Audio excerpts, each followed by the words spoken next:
My name is Lorenzo Pastrana. My company is 2BNanoFood. We do healthier ingredients for the new food system. For us, Seedbed was the opportunity that we need to push our idea ahead. And why? Because we are scientists, so we are really concerned and really focused on research.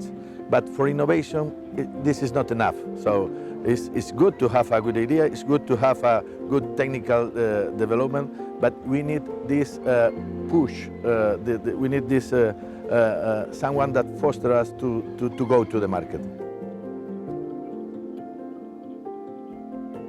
This approach to looking for the needs first in the market is a very good idea, because that saves a lot of time and a lot of effort and money in order to go ahead with the idea. We, the scientists, we used to have very brilliant and fantastic solutions for no problems.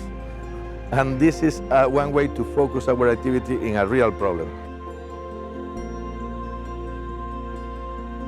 My advice for the future entrepreneurs is to believe in the idea, to be engaged, and to go ahead. So to work hard for the ideas. No?